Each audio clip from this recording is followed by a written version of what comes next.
Welcome back to the garage. Got a quick one for you today, hopefully. If you remember, the drive shaft in this thing is either bent or the slip joint is worn out. Either way, you need to do something about it. So my dad picked this up for me. This is one of the new production ones. Came with this little strap on the spicer joint here holding down the caps on this thing during shipping, but you gotta clean those up just so it fits right. But I finally got that done. That took a minute, so it's about time to get this thing installed on the Jeep.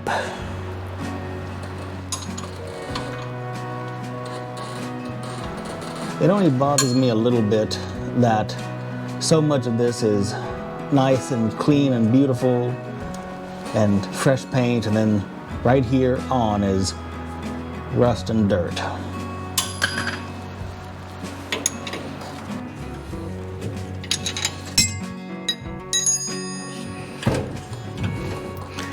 All right, cap came loose.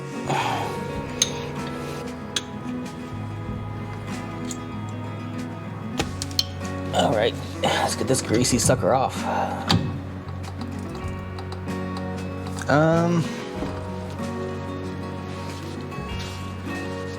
That looks problematic. Looks like a ton is getting past the nut. That's not ideal.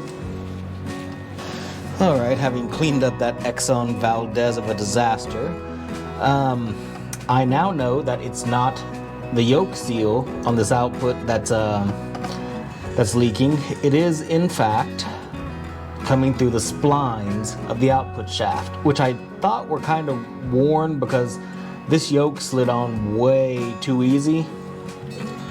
But now I know that's what it is.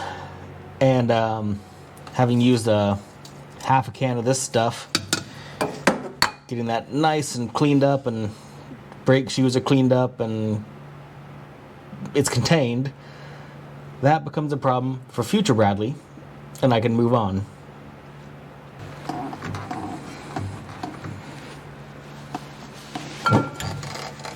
Come on. There you go.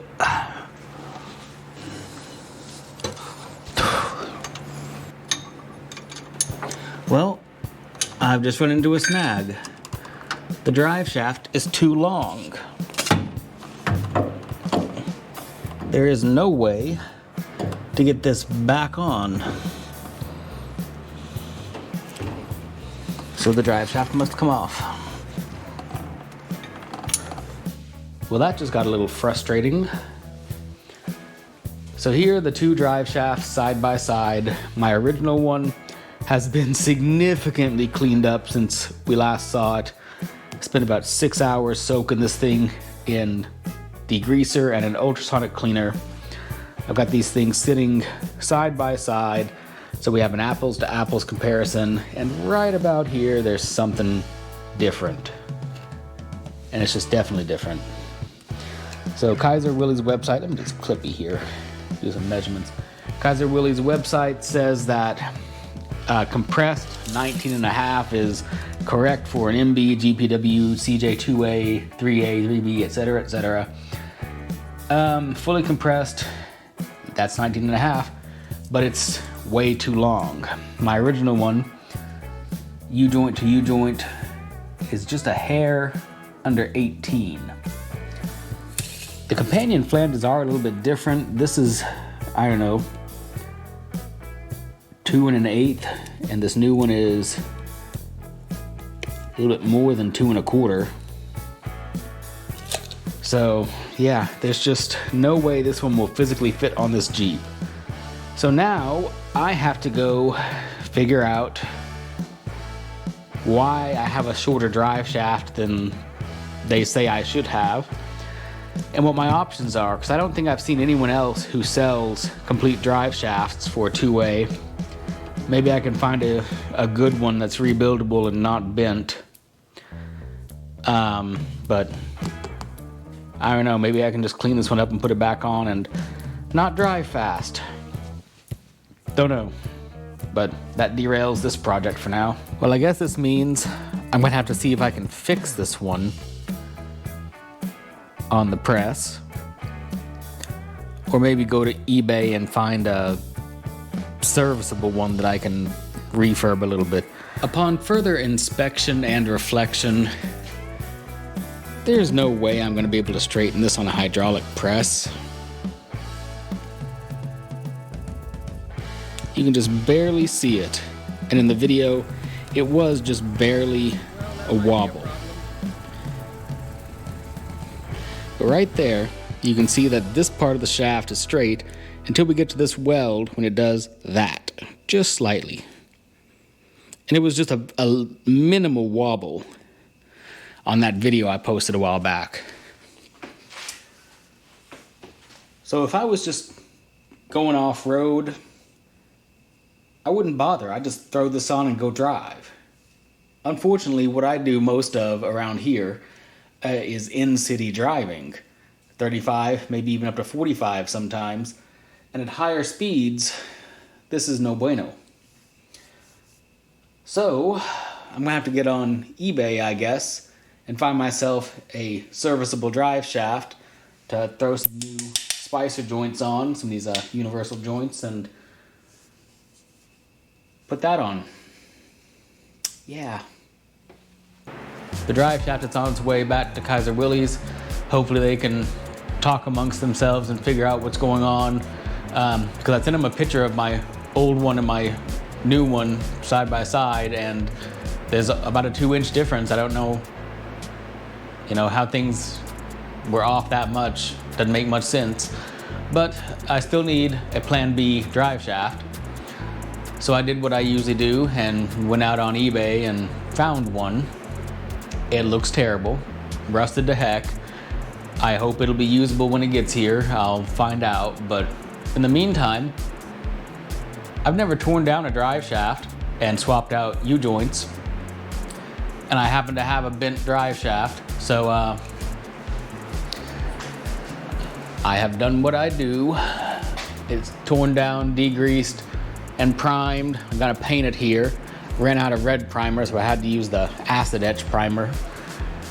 Probably won't matter that much. These U-joints cleaned up pretty well.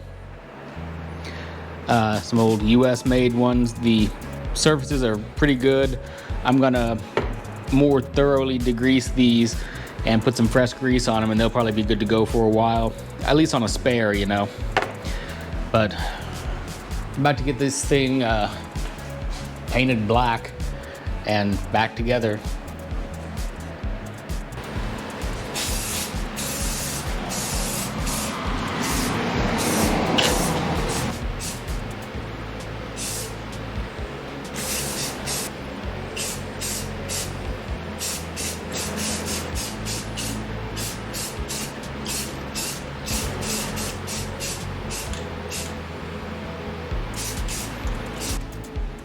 I think that'll do. They were originally black. I did actually find some original paint left on this. But next up, I've got to clean up those bores after it cures and all that, and reassemble. Well, this turned out pretty good, I think. Not bad for a practice run to have a spare sitting around. I've got the insides of all of these cleaned up with sandpaper, like 320 grit, and they should be good to go. I also had to deburr a couple of them because they had a couple of dings in them. This should be ready to reassemble for practice to have a good spare, and the actual one I'm going to be rebuilding is going to arrive on Monday. It looks bad, so I went ahead and got new U-joints for the one that will hopefully not be bent and be good to go on the Jeep.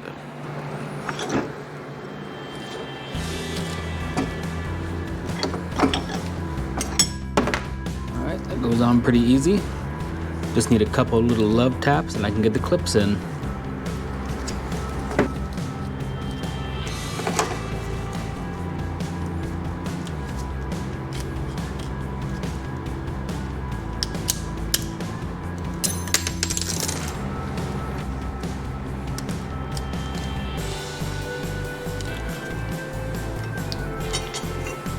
Come on, a little more. All right, one.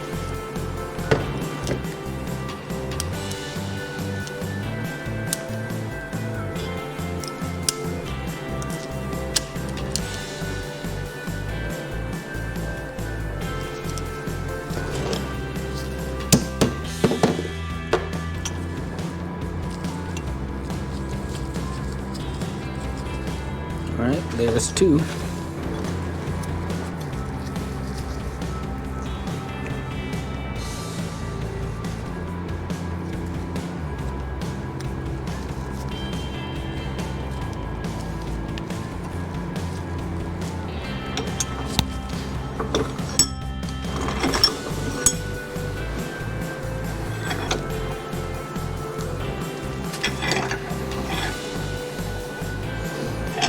One in.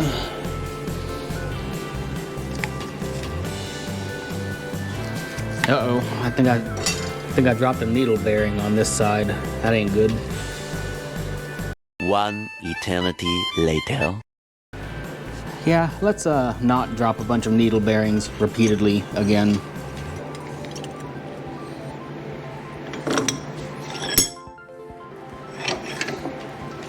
That totally didn't take me like 20 minutes to get that cleaned up and put back together.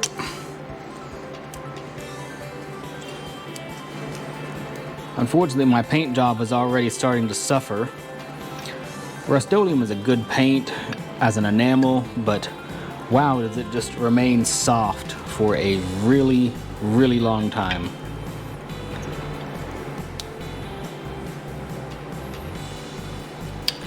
Try not to lose every dang needle bearing in the process this time. I jinxed myself because I just dropped the cap and every needle bearing just flew everywhere. The good thing, I guess, is that I'm making all of these mistakes on my test case drive shaft over here. Well, all right, that wasn't fun, but it's all back together. Got the slip yoke somewhat preloaded with grease. Kind of got a makeshift seal on here. What was in here was cork, and it came out in about 4 pieces, and the new ones you buy are felt. So I kind of engineered a felt seal, and it'll either work or it won't. Fortunately, this is a spare.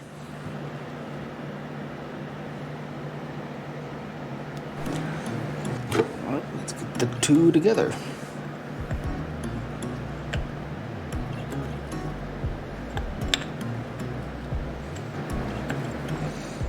See if I can distribute some of the grease around. Yep, right out the back. Whoops. That's what it's meant for, though. Get all the extra out of there. It's not needed. All right, let's get this new seal kind of locked down.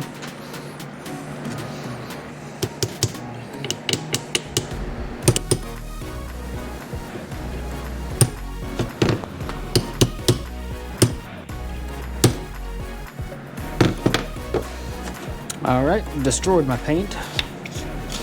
Of course, as soon as I turned the camera off, this cap fell off and needle bearings went everywhere. So I'm making all the mistakes that a rookie's gonna make, so when it comes time to do the actual one that's gonna go in the Jeep, I'll have this figured out.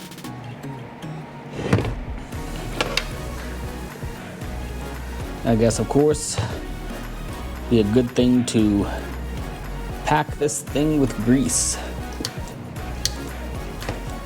And now, a tangent. I'm driving about an hour and 15 minutes north to a local swap meet to hopefully find a part or 2 or 3. Today I'm outside of the garage for once. I'm off work and I figured I'd go on a little adventure today. I'm about to head over to the Petit Jean swap meet. It's a pretty good sized swap meet that goes on for 3 days around here. To see what's out there. But check out this view. I haven't been up here in literally 20 years.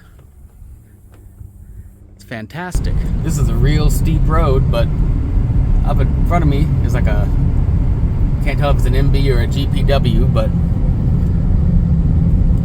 If it could make it up here, maybe my Jeep can someday. Damn, that's nice to see. Vintage Jeeps out driving on modern roads. Well, 2-lane blacktop, but a lot of cool stuff out here today.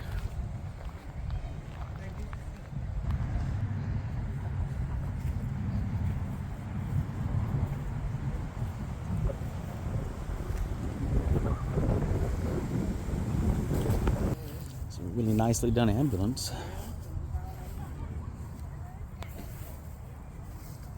M10 Mule. Is that an M27?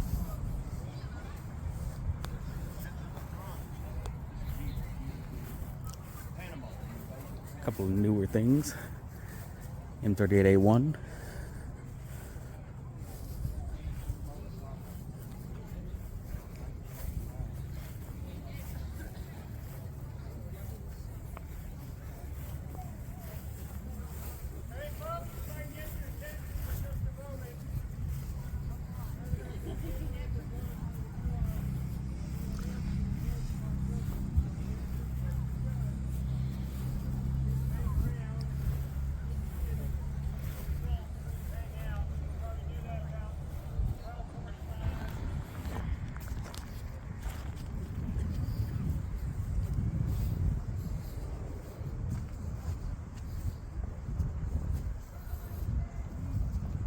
That canvas top looks familiar.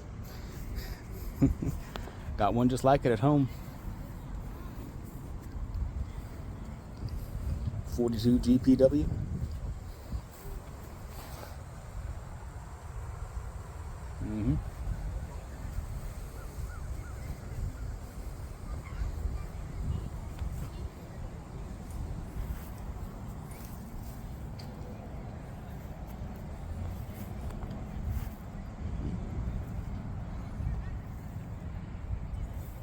Looks pretty good.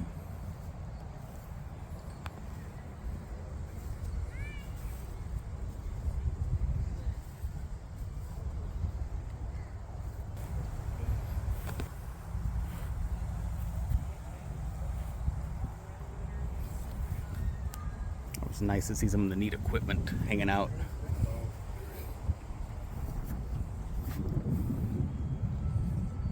I like that center console. Already picked up a couple things from this guy. Love how it's all just loose and not labeled.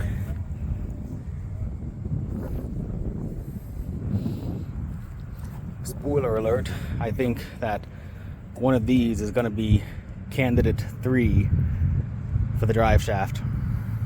I actually made this drive back and forth 3 times. The first day I showed up and I was a little early and not everyone was really out there yet.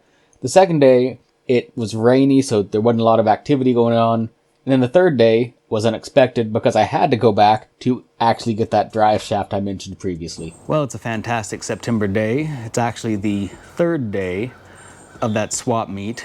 I did have to go back all 3 days. Long story on that. I'll get to it maybe. I did put the bent drive shaft back on the Jeep just for a couple of very, very short range errands. You know, I'm talking 2 miles round trip maybe. Just so it's not completely out of service during this beautiful weather. But I did, through going to the swap meet, solve the mystery of what these holes are on the passenger side. I'll get to that in just a moment. It's a swap meet, so I didn't come home empty-handed. I did get a jerry can holder, which solves the mystery of the 4 holes on the passenger side. Those holes line up perfectly. So at some point, someone did put a jerry can on the passenger side, kind of, I guess, in line with the spare tire. You know, not a terrible idea for an off-road rig. I don't know that I'll put this one on the Jeep, but I am gonna at least hammer some of the damage out and blast it and prime it and maybe paint it. And I don't know, we'll see. I've also had this complete basket case Dana 18 hanging out in the garage for a long time. It's been in the background of a bunch of videos just sitting here on the floor. Missing a bunch of parts, complete basket case, not worth fixing, but I love a challenge, so I'm gonna rebuild it just for fun. And here are some of the missing parts I was able to pick up from David Hopkins, who was over there. The shift levers, the anti-rattle springs, and the brake drum. And I've also got a front casting hanging out back here on the shelf that I might be able to salvage, and a backing plate that I may be able to straighten. So I've almost got all the parts I need for it. The drive shaft came in from eBay, calling this Candidate 1. And I just started degreasing it yesterday and tearing it down today, and I found a couple issues.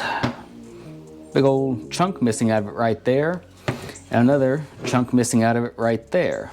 Kind of hard to see on camera, but that kind of compromises the integrity of this drive shaft. I mean, the Jeep's not the torquiest thing, but you know, if I'm going off-road and I need low range torque, that could potentially snap, and that's not ideal. So day 3, I went back to the swap meet, and luckily David was still up there. The other guy who had a couple more drive shafts was not still up there, but luckily David was, and he had one of these sitting around on his trailer. It's a bit beefier than this one that I believe is from an M38, because it has this threaded cap, and this one seems like, you know, CJ5, M38A1, I don't know, but the length appears correct. So I'm gonna do the same thing, clean and degrease this big chunky one, really heavy duty looking one, and I'm gonna hope that it is right. And if it is not, I'm kind of screwed for now, but no more filming on that one. This video is getting kind of long, so I'll do what I do on the big chunky one, and maybe through the magic of editing, it will be fixed now. Transition. So things got a little out of hand. Now there are 4 of them. The original is back out of the Jeep, freshened up, but slightly bent. Here's the eBay one. I talked to the seller, even though his terms said no returns. He did not look at it close enough to realize it had that going on for it. So he did send me a replacement. I'll get to that in a sec. Number 3 is the chonky one from the swap meet. It's very freshened up with new U-joints, even fresher paint. It's got a seal that'll go on that collar as soon as the fresh paint dries up. I got a little overzealous with the hammer and dinged up the fresh paint, so gotta let that cure a little bit longer. And the other half of number 4 is actually over here in the blasting cabinet getting cleaned up. So I have options. Most likely, number 3 here is gonna go on the Jeep ASAP as soon as the paint kind of dries out a little bit more. It's still tacky right now. Number 4 is more like the original style, so I'm probably gonna go ahead and freshen it up, same as the others, and it'll be my primary spare. And then the original will still be around in decent shape as my, oh dang, I really screwed up. Here's a bent one to put back on. And the seller didn't ask for number 2 here back, that he actually has labeled 3. So I guess that's billet scrap binium. But number 3 is going back on the Jeep ASAP.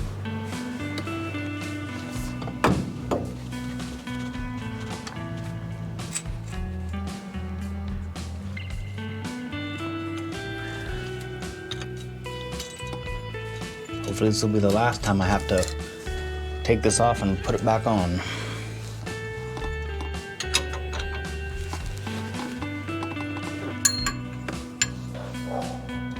And of course, off camera, the dust shield got its own little coat of paint. So now, aside from the front drive shaft and the front axle, this thing's basically had a mechanical restoration. Everything's been gone through, cleaned up.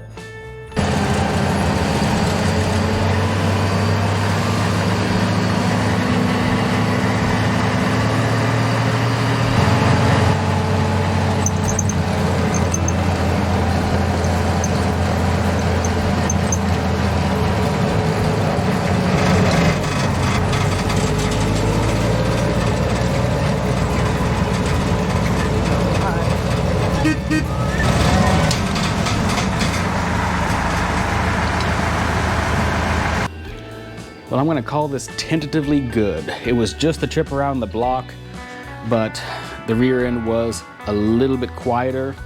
I do still have the noises up front. I know that one of them is a piece of the fan shroud, and I know that the other, I have a bad theory. Maybe some of you can correct me on this one, but I think maybe I have a broken front axle shaft, which would be weird that it would just start making this noise, but it's a pretty rhythmic thunk, thunk, thunk, thunk, thunk, thunk, thunk, thunk, thunk. That changes when you slow down. So I don't know what else it can be, but that's going to be a topic for another video. I still have the other axle over here to rebuild, so I'll delve into that later. But for now, I deem it roadworthy again, except that I very badly need to adjust the clutch cable. And for some reason it slipped out of first gear going uphill. That's different, but I'll figure that out. But I guess to commemorate, I have added one more sticker to the back of the Jeep just to make it a little bit more noisy. You know? So, thanks for watching. If you liked the video, found it informative, entertaining, anything, leave me a like, maybe leave me a comment, let me know what you think. But that's it for this one. See you guys on the next one.